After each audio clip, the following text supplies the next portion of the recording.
So if you're listening or watching this, you can win a copy. This is what Paul has generously donated for those of you who want to participate. It's a personally signed book of Rex Pickett plus a bottle of Sideways Pinot Noir. And Paul, is that made at the winery that was featured in the movie? Actually, it's made in Chile. Okay. Speaking of costs, let's keep it real. He's a character. He's on the podcast. He lives in Southern California. I went to his house, sat with him on his living room, and discussed this. Okay. Yeah, Rex Pickett. And the movie, I hadn't seen the movie for a long time, and I had never read the book actually, and it stimulated. I read it for the podcast, and I said I read the first 10 pages. Put the book down. And I go, this is not a novel. This is a personal memoir. So the first question I asked him after we got through the introduction was, I sensed this was about you. He goes, exactly. That's what my life was. I was a down and out writer. I'd go to the local tasting bar late in the afternoon when the dregs were, everybody left, but the wines were still open, and I'd share the wine with the bartender. And we started taking trips up to Santa Ynez. He goes, I made no money on the movie. The hotel is now called the Sideways Hotel. The Hitching Post restaurant is slammed, can't get in. Those guys made all the money in this project. So, but he did do a play. Yeah, he did a play, and then he went to Chile, and made this wine. It's very good. Huh. And I think he has a Sauvignon Blanc coming out now, and he's written another book called Vertical. So not Sideways, but Vertical. Yes. And it's about the second part of his life. Yeah. It's about a writer who hit it big on a movie. Oh, that's great. Life mirrors art, or art mirrors life. Right, yeah, that's right. Interviewed him a while back. He was kind enough to endorse my first book, Red, White, and Drunk All Over. But I told him his third book, you've got Sideways, you've got Vertical. You should go to Australia next and call it Down Under. Oh, clever. That's really clever. He said, I'm going to use that. Well, okay, fine. But again, folks, you could win this. All you have to do is pick your social media, your favorite social media, Facebook or Instagram or LinkedIn or Twitter, and tag me. Just share a bottle that you've enjoyed lately. All right, let's look at some more pictures, Paul. This is your father? Yes. All right. And that's him. Maybe tell us a little bit about him. And obviously, well, my dad's from Cairo, Egypt. He came here in 1949. He was a student in pharmacy at USC, and his love of wine started in 1959 when he read an article about President Eisenhower serving American wine to Queen Elizabeth during her trip. It wasn't a state dinner; it was a lunch. But Eisenhower was the first president to pour American wine, out of the White House. Lyndon Johnson was the first to pour it at a state dinner, and he poured the same wine, a Charles Krug Special Select Cabernet. These pictures are funny because one Christmas gift, my dad I guess he was taking pictures for a brochure, and they're all really they're really stupid. But he did a collage of them, and that's one of the collage pictures. I reproduced those pictures of myself in a recent photo shoot, and I'm going to give the same gift back to him.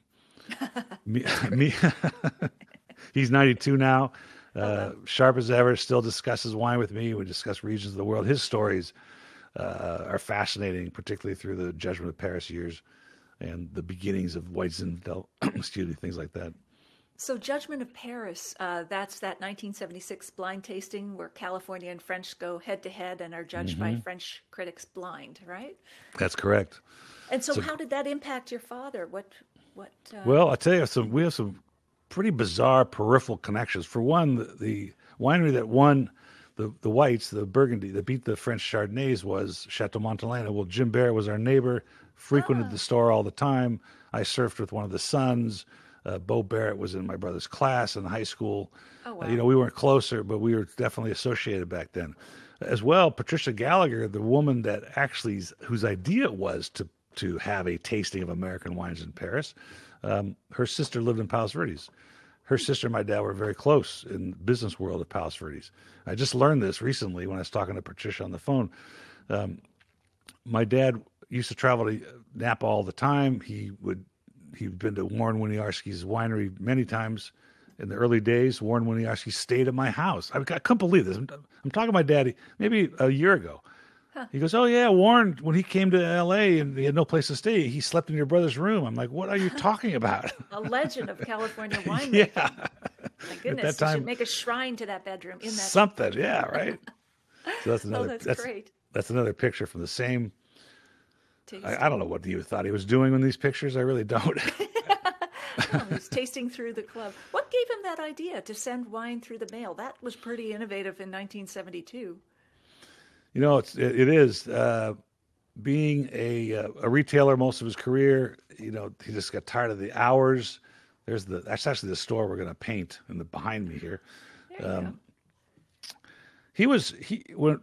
display right there in that picture is one of the first sort of displays of the wines of the month for that month, and it happens to be LA Times best something wines.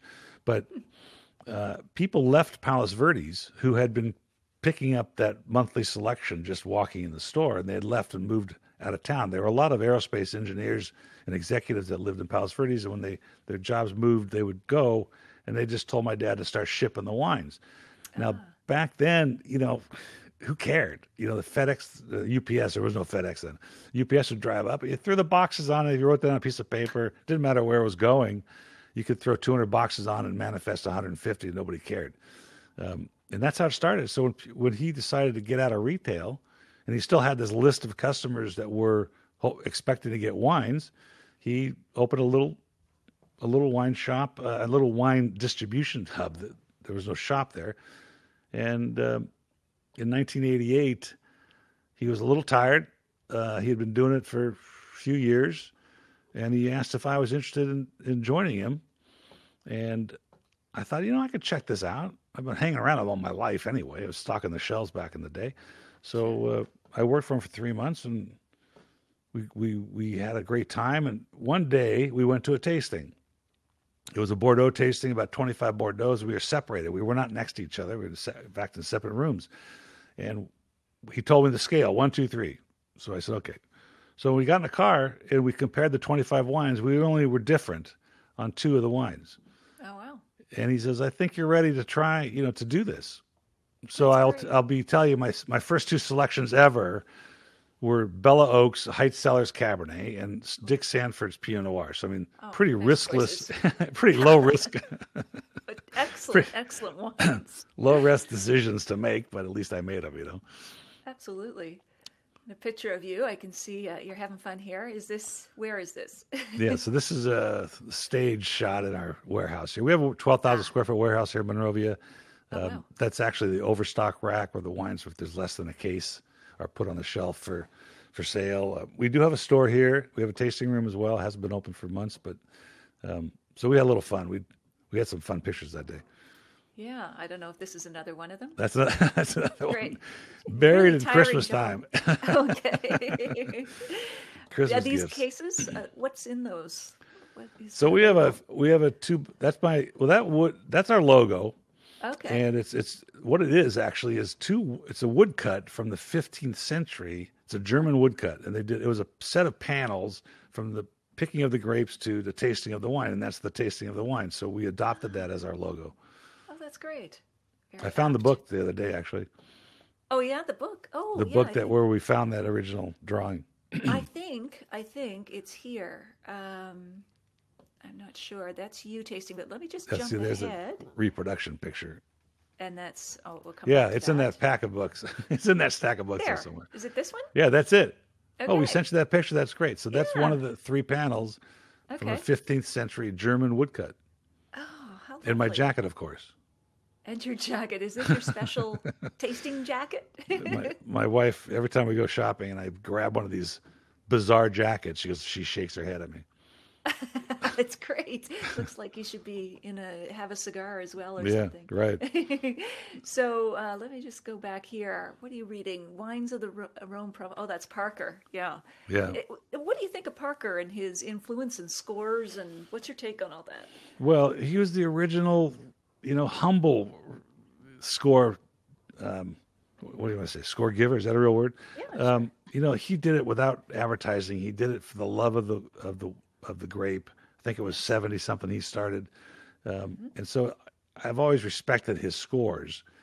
The latest slew of scorekeeping and it can be summarized with the image. When you walk into a supermarket in America, every single wine has a shelf talker, a little tag that hangs in front of the bottle with their sale price and some kind of score. Right. And most of them are over 90 these days. Yeah, they're just big numbers. And I actually, when I score wines on my newsletter, I have an asterisk next to the score. At the bottom it says the score, because they are in the 90s, but it's because they're compared. This is a 98 amongst other $20 Cabernets. And so so people go, well, you gave it a 98, but the Spectator gave it an 82. I'm like, well, but I'm not doing it like the Spectator. I'm doing it amongst its peers. Right. So how do you make a decision as a consumer? You walk into the market and every score's got a 90 plus, and then you taste it and you go, gee, it's not very good. So I think that whole scoring thing has just gotten a little out of hand, and highlighted by the following scenario, when there was a wine that came from a broker that I thought was very good. And not everybody submits their wines to the scoring systems. It's a lot of effort. You have to do it way in advance, and people that make wine may not want to bother. So this one was really good, and I just wanted to know if it was a score. I don't care if they have scores, but I'd like to know if they do. And she says, no, but do you want one? I go, what do you mean? She goes, well, I'll get you a score. I'm like, oh, is that all it takes? So she was going to call an MW or a master somm and have them write a score. Wow. If that's all it takes, then what's the value? Yeah, exactly. Wow. All right. Buyer beware. I suppose. There you are with the podcast. That's a great set. Same right. set How in the long background. are you doing the podcast? I think we have 100 plus episodes. I've been doing wine videos for 15 years, probably. There's some pretty rudimentary things out on on YouTube, but I've done 70 or 80 podcasts, and where we have a studio shot like this. Yeah. There's probably over 100 podcasts online, because we took I used to do 12-minute tastings. So if a winemaker came to town, we'd stand behind a bar and we'd taste their wines. And those were 12 to 15 minutes. And so some of those are all around. I've done, I don't know how many of those, at least 100. Wow, that's great. Let me just see. I think I've gone through most of the pictures that are here. Who's this? Yeah, that's Beau Barrett. Ah, okay. From Chateau Montelena. Yeah, we had a great chat. Oh, Now, awesome. you mentioned in one of your emails to me, like, it's just a conversation. We're just having fun. Well, this is a guy who, we grew up in the same neighborhood. We went to the same high school. His dad and my dad were friends. In fact, he said when I can't remember when they won the Judgment of Paris, or when the father left the law practice to go full time at the winery. I can't remember which episode it was, but he says, we had a bottle of Chasson Montrachet. I'm sure my dad bought it from your dad's store. I said, that's pretty cool. That's great. We had a great chat. Yeah. Small town memories. That's yeah. Awesome. So you've mentioned this elsewhere, that there are some websites that will give you this survey, like, do you like black coffee or coffee with cream in it? And therefore you'll like Cabernets that are tannic. What's your take on those kind of taste surveys to curate wines for somebody? Well, I think you probably know the answer to that. I want to hear from you. It's horse hockey. Yes. It's impossible for there to be an algorithm based on those 5 questions that's going to profile your wines. And I'll give you a couple of reasons why. And then another question, like, why would you want that? Why would you want somebody to send you wines that they think you're going to like, in the sense of they fit your palate, rather than send you wines that are good examples of what they should be to expand your palate, right? So you're sort of narrowing your palate by doing that. But it's impossible, for instance, for an algorithm to know that a wine like the Canary Islands exists. True. So how's it going to know to find it for you? But on the other hand, if you walked into your favorite wine shop and you said, what do you have that's interesting, that has character like this, that I've never tasted? Right. And they go, oh, come over here. This is a Canary Island wines, or this is from the base of the volcanic mountain in Puglia, or this is, Umbria. For the other example of that same scenario, in Umbria, in Italy, they are growing ancient varietals now. They're finding the DNA of these grapes that hadn't been used for hundreds of years in wine, and they're planting vineyards around them. They're making extraordinary wines. I mean, complex, interesting things. An AI algorithm would never know that they exist. It's impossible. And the interpretation between, you and I are going to taste a wine together, and we're going to have could have an at-length conversation about what we taste, and that may not jive. Right. So what does that mean when it comes to what is the AI thinking? How is the AI interpreting what I think versus what you think, right? Yeah, I have to agree with that. And I find those questions unidimensional. So black coffee, there's obviously bitterness. You add creamer, you soften the bitterness, but there's more to a wine than just that element of bitterness. There's how much fruitiness do you like? How much acidity do you like? It's a confluence of the taste weight, factors. the finish, the acid, the character. But I think the most poignant thing was that, and I think I forgot who, it was another winemaker that told me this. Like, why would you want that? Why would you want somebody to send you this stuff? The same stuff, yes. That it thinks you're going to like. Well, it's kind of like social media. We're all starting to, or many people are starting to tune in to just views that reinforce their own. And so you get this narrowing of opinion. You're right. Also narrowing of taste, which is not a good thing. It's a really good point. It's a really good point. Interesting. So what is there something about wine that you think you believe that people would disagree with you about it? Wow. Maybe not, but no, there's I'll tell you what. You listen to the podcast I did with Isabelle Legeron. Okay. And she's the raw wine promoter. She's in London. She's an MW. Okay. And she didn't agree with anything I said. Oh, wow. So it was a fascinating podcast. Yeah. But, we differed on our opinions. And it was some simple things. But what were the main points of... Yeah, I'm trying to remember exactly what she was doing. But I just remember my sound engineer was like, she didn't agree with anything you said. I go, no, she didn't.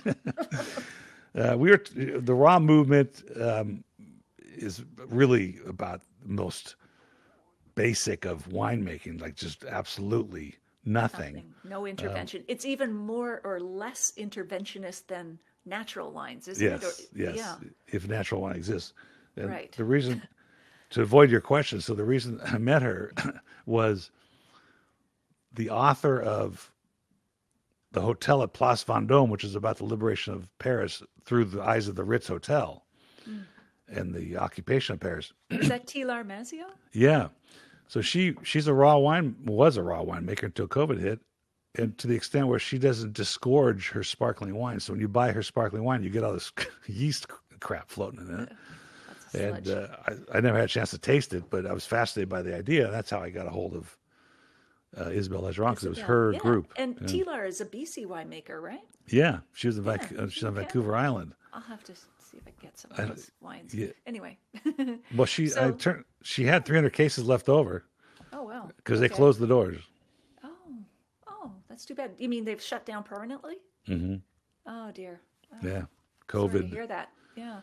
Well, Tilar has written some great books, like the one on Veuve Clicquot. I interviewed her about that one, but not the really good. Van Damme. Right. Yeah, so Widow I'll Clicquot. have to look up Isabel.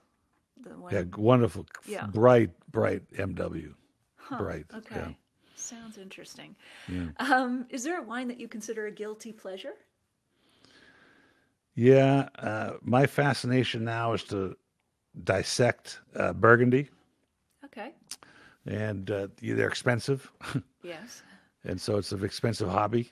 But when I tasted the wine at the French Laundry and I started to curate for this customer, it exposed me to the idiosyncrasies and nuances of great Burgundy. Both of the which reds the and wine, whites?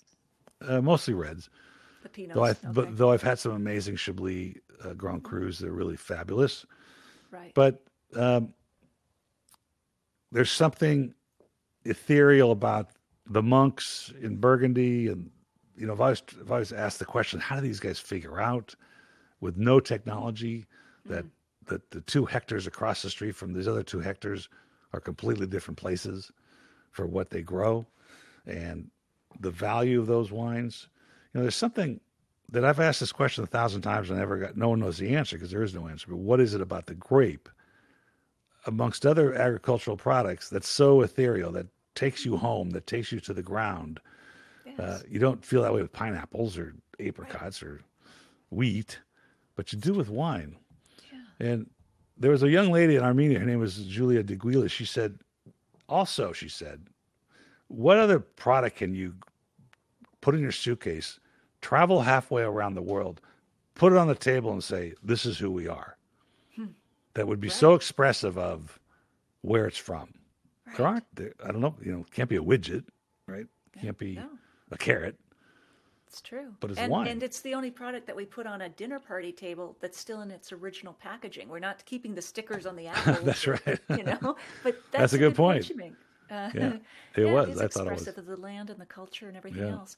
I just interviewed Fred Ryan, Wine in the White House, and that was what John F. Kennedy was after. Like they were, and presidents, all the presidents, trying to display American art and culture, the best of American civilization, and wine became very much a part of that. You mentioned Eisenhower, so, and then I guess Lyndon Johnson, but that is interesting. Very true. Yeah. So, just in the home stretch here, Paul, thank you. This is terrific. Do you have like a favorite wine gadget that you'd recommend to people, like something that's essential? I mean, of course, a corkscrew, but is there anything else you've come across? So that was a very timely question. I did a TV spot years ago in San Francisco on aerators. And they have value. People always ask that question. Are they more valuable than like a decanter with a nice fat bottom where there's lots of oxygen getting to the wine? I don't know. I guess you had to compare them, but I've done my own experiments with those things. I've took 3 bottles of Chardonnay. I gassed one with the nitrogen.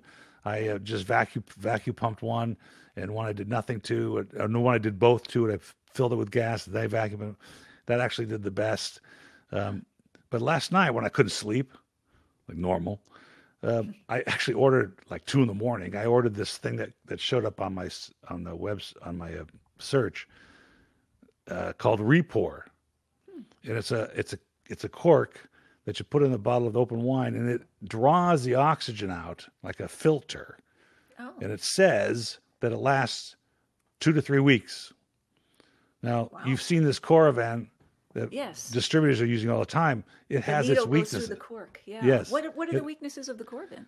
Well, it doesn't do well once the bottle is half empty or half full, I guess. There's too much oxygen in there? Yeah, I think it can't replace it all in it. So it doesn't do well that way. So usually when the vendor brings me a wine and we're using the Coravan, if it has an off character and the bottle's more than half, he opens a fresh one. So that kind of defeats the whole purpose. Good to know. But real little cans of nitrogen, one's called Private Preserve, one's called Fresh. That works. Yeah. That works very well. In the old days, and I have a bag here somewhere, we literally sold marbles at my dad's shop. So he would sterilize the marbles, and if he didn't finish the wine, he'd plop them into the bottle, and the wine would come back up to the regular. I know you've never heard this before. I know. That. And I went and ordered marbles online to see if I could recreate that. But that's great. There was one device, and you can't find it anymore. Okay. And it's really sad because it was very good.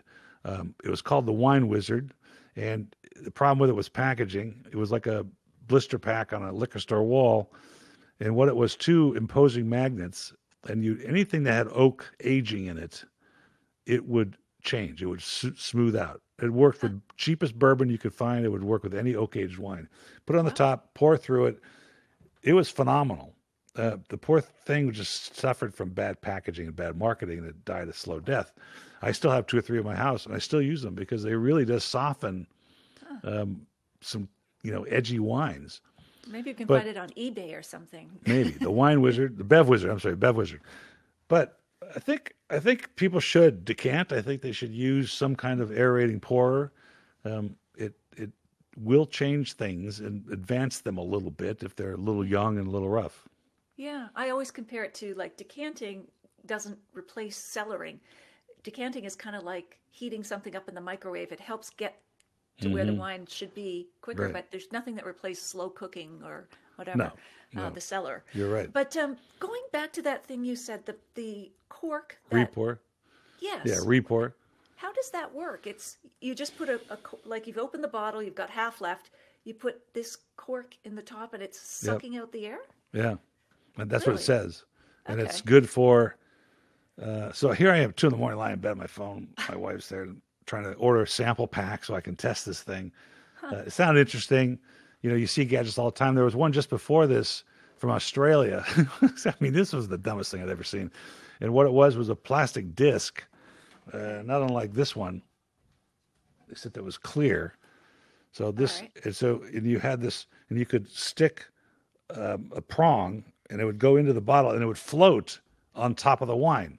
Oh. So their premise was, if this is floating on the wine, then there was no oxygen getting to that wine. And of course, you try to pour it out, and the thing gets stuck, and it clogs up. I mean, it was really, I can't believe that somebody spent the money to design and then try to market this thing. Haven't seen it since. But I try them all. If I get a sample, I try them all. Yeah. My database, the database I have where I can keep all my wines, there was actually a database written for sale. It was never sold. It was the beta test. I've got 50,000 wines in there now. Wow. Well, I'm on the hunt for these solutions. I'm so glad you brought it up, because anytime I do a tasting, say online, the number one objection is, it's just the two of us here. It's COVID. How do I preserve you? You want us to open 4 bottles. So I've been looking for all of these tricks and these devices. The other one I heard is save a half bottle of wine, keep it clean, and then pour the contents into that half bottle and seal it again. Yeah, that's one of the old school ways too. That's a good idea. Yeah. It reduces the oxygen.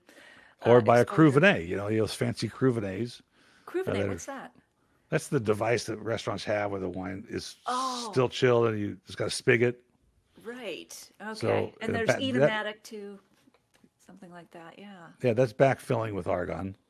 Okay. When you bottle of wine, they fill it with argon first. They spurge it with argon. It takes about 2 seconds, and then now the ullage is now gas instead of air. All right. That gap between the cork and the wine once filled. Mm-hmm. Interesting. I didn't know they did that. The argon fill first at the bottling and then the wine. Okay, cool. That's how the spiders get out of the bottles. Oh. We've had that. We've had that. It's like the worm in a mezcal. We have spiders and stuff. You never know. Oh, really? Okay. So, Paul, is there anything, this has been absolutely wonderful. Loved this conversation. Thank you. Is there anything that we haven't covered that you'd like to cover now? I'm going to also ask you where we can find your club online and that sort of thing. But are there any other topics that we haven't covered, things you'd like to mention? Well, I say this all the time, and I think it's important for listeners to hear it, because there's a lot of bloggers and a lot of wine people. I'm going to take the intimidation out of wine. We're going to simplify wine. It's not simple. Now, this goes back to Isabel. She did not agree with me on this, but I don't see the value of trying to make it simple, because it's not simple. It's a complicated subject. You don't need to be intimidated by it, because everybody has more to learn. I have more to learn. You have more to learn. Emmanuel Camigi, the master somm who makes wine in Spain, he said, I went to a liquor store. I went to Cordy Brothers in Sacramento, and Daryl Cordy pulls out, one of the famous merchants of all time, pulls out a bottle of Armenian wine, and he says to me, now I got to learn about Armenian wine as a master somm, because that's my job, but I got to compete against it because the wines are so good valued. So he's a guy who studied this, got the highest, valued certificate you can get, and he's still saying, I get to learn more. So don't be intimidated by it, and learn as much as you want to learn. If you just want a good glass of wine, that's great. Figure out which ones the ones you like and stick with that, or find a good curator and try other things that are the same caliber. But if you want to understand Burgundy like I'm trying to now, great. There's plenty of resources, but don't be intimidated by the fact that you're not doing that, because the value of it is strictly academic.